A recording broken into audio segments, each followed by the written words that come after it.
Hey everyone,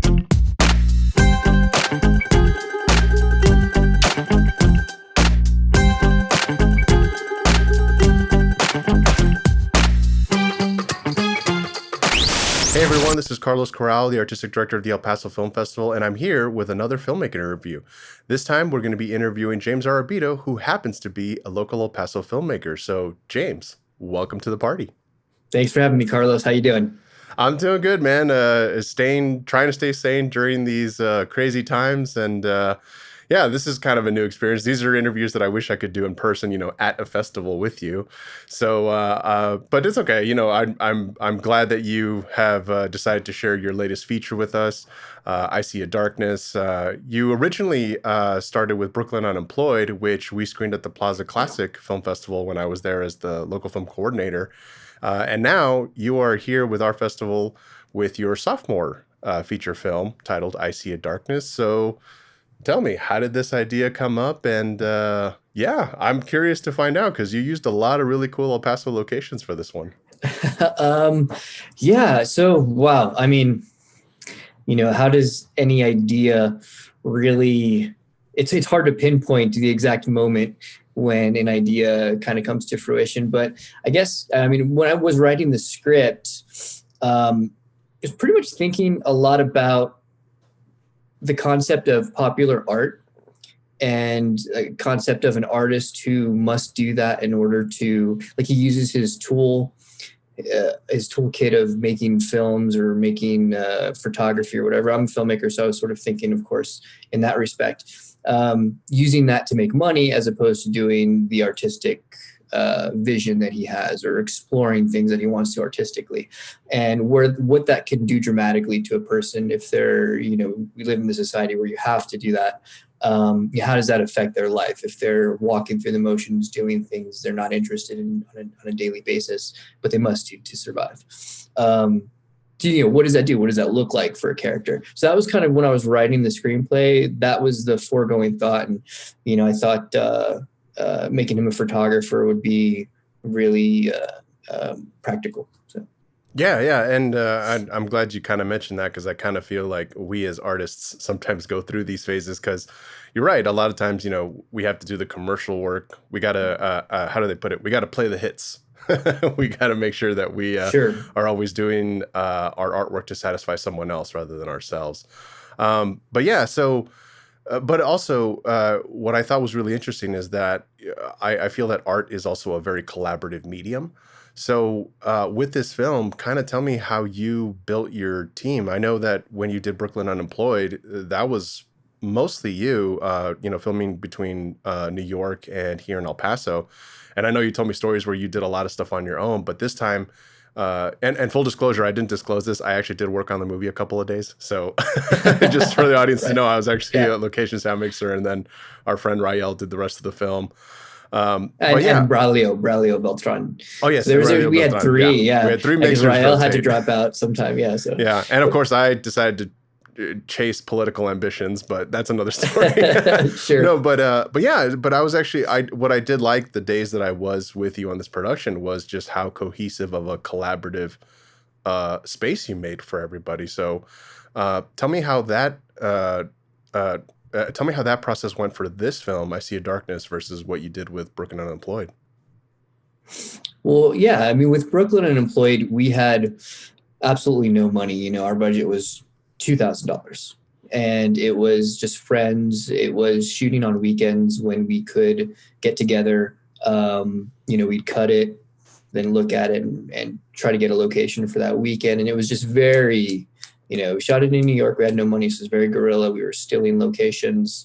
Me and the lead actor were both from El Paso, so we decided to come back down here and shoot the last third of the film. And we basically did that the same. We did it with friends, and we just kind of, it was a very haphazard crew. It was sometimes I was also holding the boom as I was moving the camera, being DP at the same time. So it was extremely one-man band style, with a lot of help here and there, but not like continual. For I See a Darkness, it was a little bit of a struggle actually, because when I moved back down to El Paso, I didn't know any filmmakers. I didn't know anybody who was into that or interested in making those kinds of films. So it did take some time to find a collaborative, a crew who could not only dedicate the time, we're shooting a full feature, and instead of shooting it on weekends, we shot it all cohesively 18 days in a row. Well, not in a row, we had like days off, but 18 days shooting totally within a month. So it was like, who can we find that can dedicate that much time to it for the limited budget that we can pay, if we can pay them at all. And yeah, we ended up finding a really great team that could do it. Yeah, and it was it was a team from both Juarez, both El Paso. It was kind of a mixture of just both cities. And I mean, both cities are so cohesive anyway in the way that they work with each other that and would be bound to happen anyway. Yeah, exactly. And I think that's what was great too, because what I really liked about being on your set was number one, I met a few new people, but also I was together with other filmmakers. So I'm like, oh, hey, like I've been wanting to work with you. I'm going to take the time to work with you now. So I thought that was actually kind of really cool that you were able to bring a lot of people together who, we've seen each other's work, but I feel like it's different when you're working with someone else. I think this was the first time too that I've worked with you as a filmper. Or no, I take that back. We worked on some other stuff. Promo, yeah. Yes, that's right. We did a promo, but I did enjoy that time together. So that's why I'm like, oh, James is a good guy. He's going to put a good crew together. I think we're good. Yeah, it was. I mean, it's interesting that you say, I'm working with people I've always wanted to work with, and I never had a chance to. That's the thing is, the El Paso community, the people who are involved in making films or want to make films is pretty small. So in order to staff a feature, you almost have to pull everybody in. Yeah, very true. Very true. That's it. It's like everyone who's involved, let's do this. And everyone that you can, so it's interesting how that works. Oh, okay. Yeah. I mean, when you put it that way, it sounds like also the way you edited this film kind of came out in post-production, because you know what people say, they always say you film a movie 3 times: once when you write it, once when you're making it, and then again when you're editing it. So yeah, in post-production, you edited with Zach Passero, Jim Moore did your music. What changed with the film from when you wrote it to when you made it to when you finished it?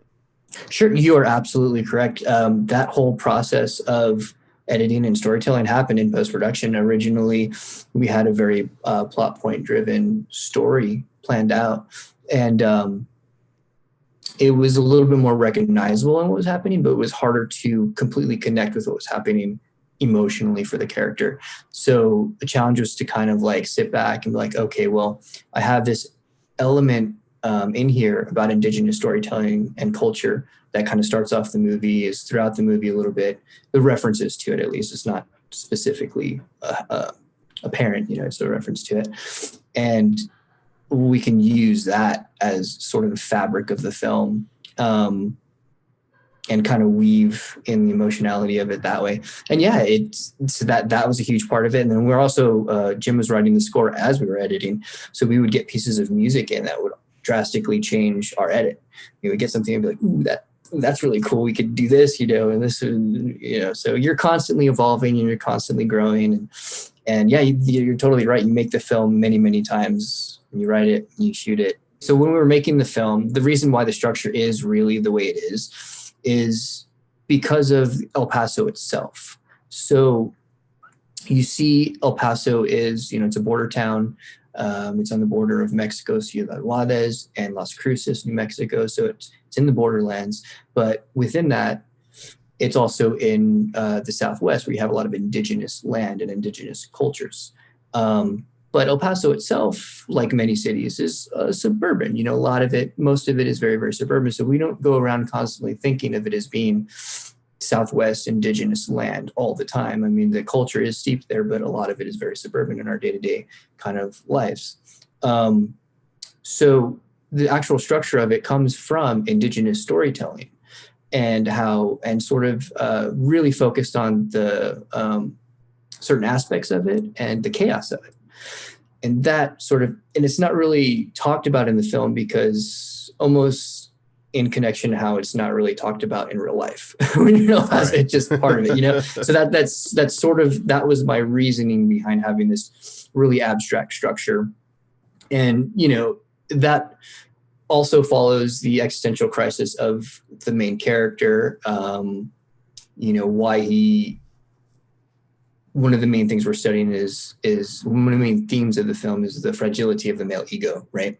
Hmm. And so how he deals with that, instead of just saying, hey, this is what's wrong, or I can't do this, or I can't perform, you know, our challenges were to portray that in a way that you just felt it emotionally. And a big part of that actually was working with the music with Jim Ward. The music really kind of carries you from one moment to the next in the film with the character, as opposed to just like plot points happening and events happening like that. So the music is a huge character in it. So the collaboration between me and Jim was really important. I think he just did a great job, knocked it out of the park, and he's able to, like, you know, that music is a symbol of the character and his emotions to kind of help the audience go along with him. So yeah, those are probably the most creative challenges of the film, and the ways that we decided to tackle that as opposed to the typical narrative structure. Yeah. And I know you have a very interesting story about this particular feature. You actually finished post production, I believe, in March of this year. Is that correct? Yeah, we finished right before the pandemic. Literally right before quarantine. I mean, the pandemic was obviously going on before that, but like right before we started quarantine. So that changed the trajectory of what I had wanted to do for post production, or just what you envision to happen for post production. You want to get into festivals and visit them, and talk about the film, you know, with other filmmakers and things like that. Yeah, and actually, because this is a question even I have, to pose to other filmmakers. Uh, when that trajectory changed, how did you feel that was going to impact your film? Because I know that there are some filmmakers, and again, it's their right to do it, and it's a strategy. But I noticed that you really wanted to get this movie out there, so you've been doing festivals anyway, even though it's been kind of a digital hybrid, so to speak. Um, but yeah, why did you decide to do that versus just holding on to the movie and premiering it? I know it would take some time, like maybe a year or two later, when the pandemic was over and we're back into in-person film festivals. So why did you feel it was important to release it now? Well, that's a good question. Honestly, we don't know when the pandemic's going to be over. We don't know what's going to happen with the film industry. We don't know how we're going to be able to release it in the future, what that's going to look like. We don't even know if theaters are going to exist as they currently do in the future. So this is a lot of unknowns. So my thing was to get the film out there because we could still always screen it later on. You know, like in your film festival, it's available for the time of the film festival, but then that's it. It's going to be taken down after that. So there will be opportunities to kind of explore that later. And, you know, I mean, we worked so hard on the film. We worked so long on the film. We want to get it out there. We want to have a hometown premiere. This is our hometown film festival. And it worked out well that this is actually the premiere of it. Which is great. We had a festival lined up in Spain, and they actually got pushed back. They were supposed to launch, I think, a few weeks ago. So that would have been like the premiere.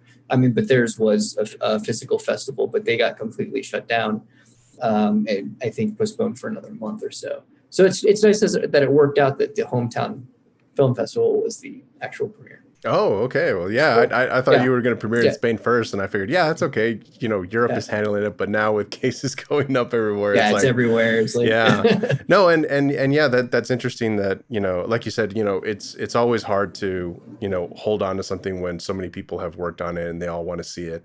And I kind of feel like this would be a great time because I feel like your film, along with a lot of the other shorts and features that are part of our festival, people are at home, staying safe, staying healthy, and just watching a good movie and watching some good El Paso talent. So yeah, I yeah. want to thank It's you for sharing that film, your film with us. I just wanted to follow up with that one question because, yeah, we are seeing, unfortunately, theaters starting to kind of close down. I think like AMC came out and they said we got money till the end of 2020.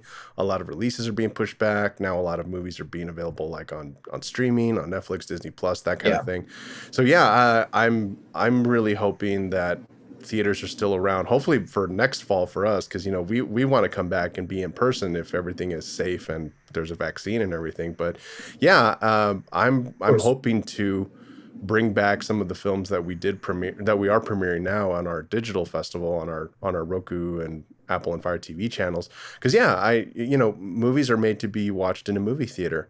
And I'm really hoping that things get better, but yeah, who knows what's going to happen. But what advice would you give to filmmakers who are either finishing a film right now or are thinking of, trying to do something new for next year? What do you recommend? Like how has this pandemic affected you as a filmmaker?